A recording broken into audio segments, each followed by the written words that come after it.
You think about them again. It's been 3 days since you last spoke, and the conversation ended naturally. No conflict, no awkwardness, just a normal stopping point. And now there's silence. You pick up your phone. You scroll to their name. Your thumb hovers over the keyboard. You could just say hi. You could send that meme you saw that made you think of them. You could ask how their week is going, but you don't. You close the app. You tell yourself if they wanted to talk, they'd reach out. You tell yourself you always text first, and maybe this time you'll wait. Maybe this time they'll be the one to initiate. Maybe this time you'll know for sure that they actually want to hear from you, not just responding out of politeness. So you wait. Hours become days, days become weeks, and the silence grows heavier, more complicated, until it feels too late to reach out casually.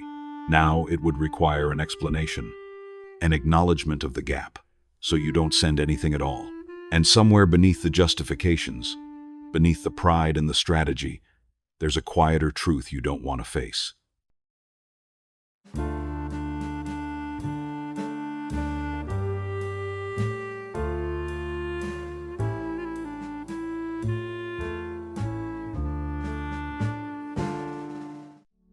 You're not waiting for the right moment.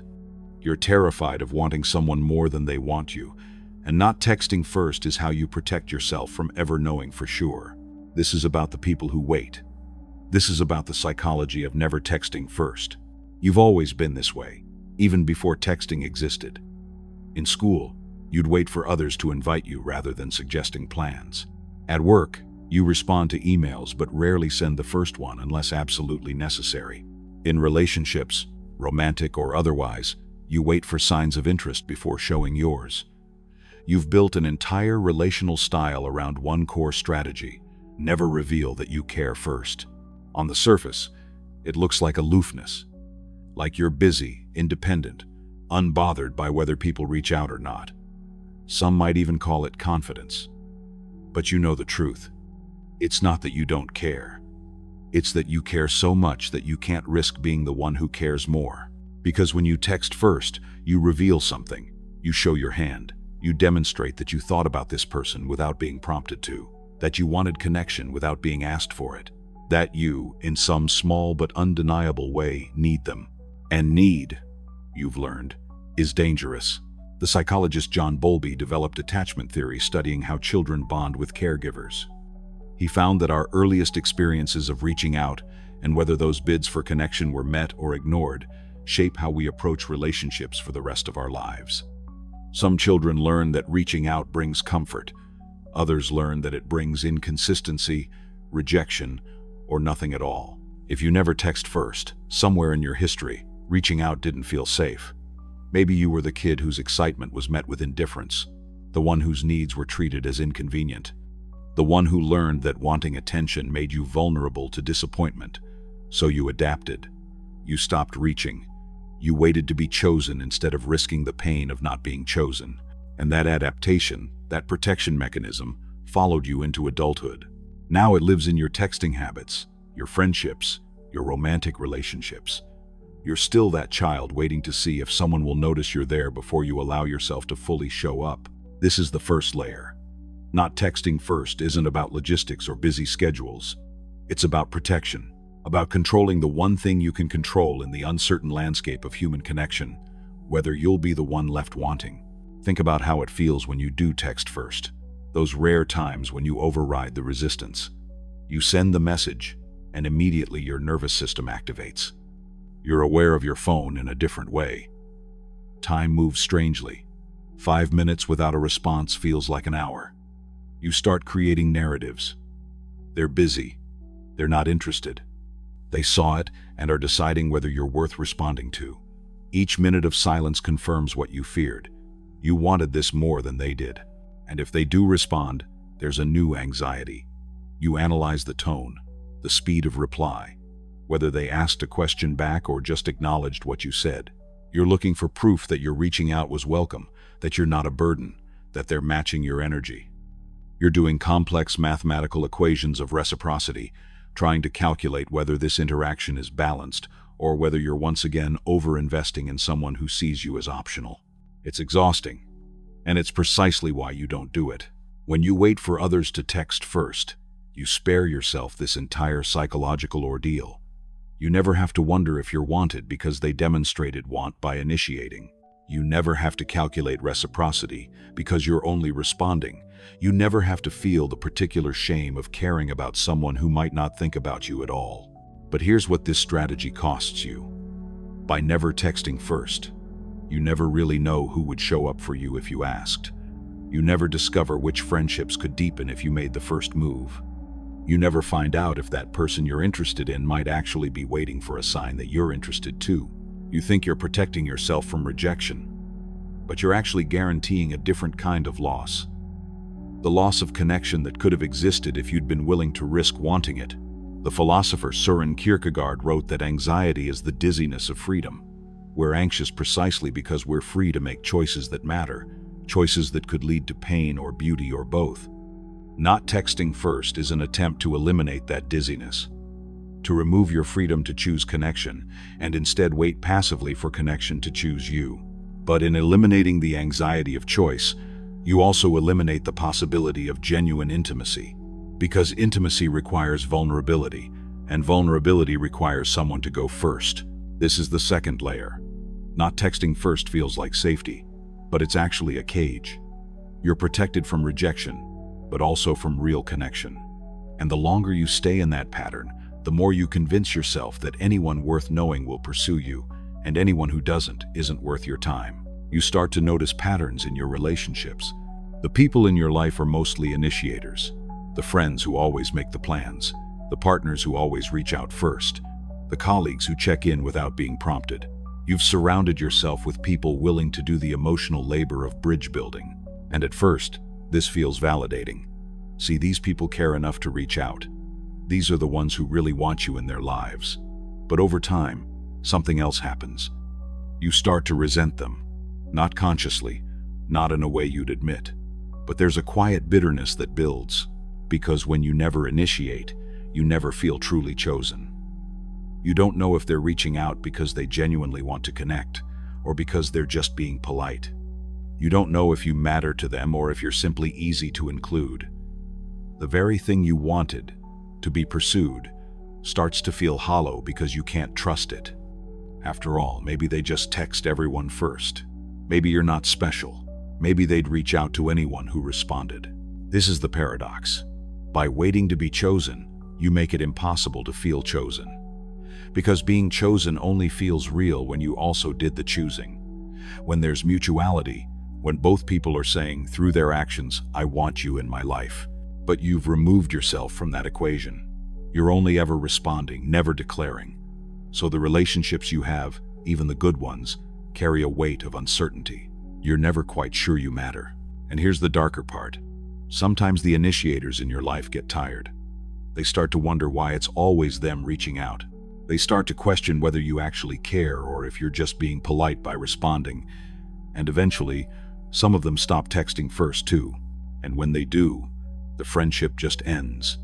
Not with a fight or a formal ending, just a mutual silence that neither of you breaks. And you tell yourself, see, they didn't really care. If they did, they would have kept trying. But you never consider that they might be thinking the exact same thing about you. This is the third layer.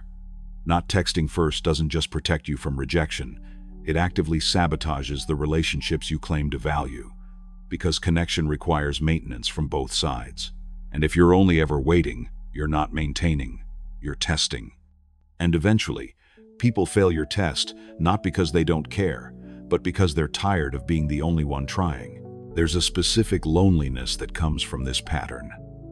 You can be surrounded by people and still feel alone because you don't trust that any of them would notice if you disappeared.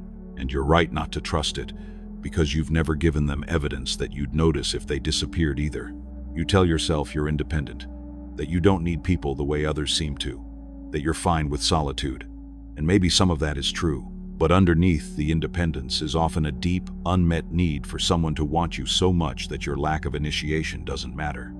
For someone to prove, through persistent pursuit, that you're worth the effort, even when you give nothing back. You're waiting for unconditional pursuit, for someone who will keep choosing you, even when you don't choose them. And that's not a relationship. That's a fantasy. Because real relationships are built on reciprocity, on both people showing up, on mutual risk and mutual investment. The writer Anais Nin said, "And the day came when the risk to remain tight in a bud was more painful than the risk it took to blossom." For people who never text first, that day either comes or it doesn't. Either the loneliness of waiting becomes more painful than the fear of reaching out, or it doesn't. Either you learn that your worth isn't determined by whether someone responds, or you spend your life in the prison of protection. This is the fourth layer. Not texting first is ultimately about control. If you don't reach out, you can't be rejected. If you don't initiate, you can't be disappointed. If you don't show that you care, no one can use that caring against you. You're trying to control an inherently uncontrollable thing, whether other people will value you the way you want to be valued. But control and connection are inversely related. The more you try to control the relationship by withholding initiation, the less connected you actually become. Real connection requires release. Requires saying, "I want you in my life, and I'm willing to show it even if you don't show it back." Requires accepting that you can't engineer someone into caring about you the right amount. Let's talk about what happens in your internal world when you see that person's name appear on your screen. When they text first, there's relief, yes, validation, proof that you were thought of, but there's also something else. A small voice that says, "See, you were right to wait. They did reach out." And that voice, that vindication, reinforces the pattern. It confirms your belief that waiting works, that the right people will pursue you, that initiating is unnecessary. But you're not seeing the full picture. You're not seeing the times they almost didn't text, the times they felt uncertain too, the times they took the risk that you're not willing to take. You're not acknowledging that they're doing the brave thing, the vulnerable thing, and you're benefiting from their courage while contributing none of your own. And you're definitely not seeing the relationships that never formed because you were both waiters, the connections that could have been beautiful if either of you had been willing to go first, the friendships, the romances, the collaborations that died in the silence of two people both waiting to be chosen. This is perhaps the saddest part. Some of the people you think don't care about you are actually just like you, also afraid, also waiting, also hoping someone will show interest first so they can safely show interest back. And you're both sitting in the silence, both interpreting it as rejection, both too afraid to break it. The question you have to ask yourself is this: what are you really afraid of? Is it rejection, or is it something deeper? Is it the fear that if you show you care and someone doesn't care back, it will confirm what you've always suspected about yourself, that you're too much or not enough, that your affection is a burden? That wanting connection makes you weak, because the pattern of never texting first is often rooted in shame.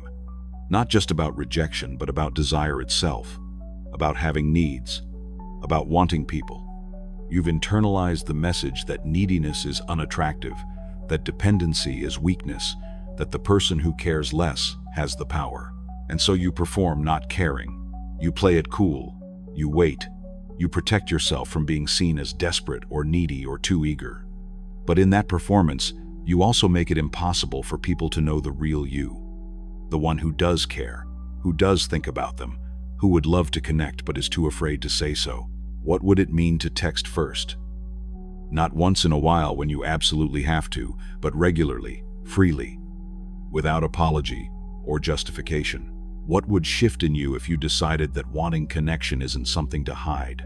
It would mean accepting uncertainty, sending a message without knowing how it will be received, showing interest without guarantee of reciprocation, being willing to care more than someone else cares, at least in that moment, and deciding that's okay. It would mean redefining what rejection means. Maybe a non-response isn't a judgment on your worth. Maybe it's information. Maybe it tells you that this person isn't in a place to meet you where you are. And that's not a failure on your part. That's just mismatched availability. It would mean letting go of the equation. Stop calculating who texts first more often, who cares more, who has the power. What if relationships aren't about balance in every moment, but about both people showing up in the ways they can? It would mean trusting that your initiation is a gift, not a burden. That reaching out and saying, "I thought of you," is a beautiful thing to offer someone, regardless of how they respond. That your desire for connection is nothing to be ashamed of. This is the shift, from protection to presence, from waiting to willingness, from testing to trust. Here's what changes when you start texting first. Not everything, not immediately, but slowly, something opens. You stop performing independence and start experiencing it for real, because real independence isn't pretending you don't need people. It's knowing you can reach out and survive if they don't reach back. You start to notice who actually wants to be in your life because the initiation becomes mutual. You text, they text. There's a rhythm, and in that rhythm, you can finally relax because you're not always waiting for proof. You're both showing up. You stop resenting the people who pursued you because you're no longer placing the entire burden of the relationship on their shoulders. You're contributing. You're investing. The relationship becomes something you're building together rather than something being done to you. And sometimes, people surprise you. That person you thought wasn't interested, they were just waiting for a sign that you were.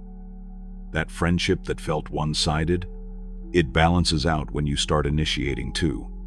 That silence you interpreted as rejection, it was just two people both afraid to go first. Not always. Sometimes you text first and get nothing back. Sometimes you reach out, and the response tells you this person isn't your person. And that hurts. But it's a clean hurt. It's information. It's closure. It's better than the endless ambiguity of never knowing. The writer Cheryl Strayed wrote about the invisible golden rope that connects us to the people who matter. But that rope requires both people to hold it. If you're never willing to pick up your end, to pull gently and say, "I'm here," the rope just lies there. And eventually, the other person stops holding their end too. Texting first is picking up the rope. It's saying, "I'm willing to try." It's choosing connection over protection. It's deciding that the risk of being seen is worth more than the safety of hiding. And here's the truth that people who never text first eventually learn, either through growth or through loss. You cannot be both fully protected and fully connected. You have to choose. The armor that keeps out rejection also keeps out love. The walls that prevent disappointment also prevent intimacy. The strategy that saves you from vulnerability also saves you from the very thing you're longing for. Real connection, the kind that actually fills the loneliness, requires someone to be brave, to go first, to show their cards, to risk the pain of wanting someone who might not want them back. It might as well be you. You are not too much for reaching out. You are not desperate for wanting connection. You are not weak for caring first. You are human. And humans are built for connection. And connection requires risk. And risk requires someone to send the first text. Let it be you. Not because you're chasing anyone, not because you need validation, but because you've decided that your desire for connection is worth honoring, that the people you care about deserve to know it, that you're no longer willing to let fear decide who stays in your life. The worst thing that happens is they don't respond. And you survive that. You've survived it before in the silence of never trying. At least now you'll know. But the best thing that happens? Someone texts back. And a conversation begins. And in that conversation, there's a moment where both of you are showing up, both choosing each other, both willing to be seen. And that moment, that mutual vulnerability, is worth every unanswered message that came before it. You are not the silence you keep. You are the connection you're brave enough to reach for.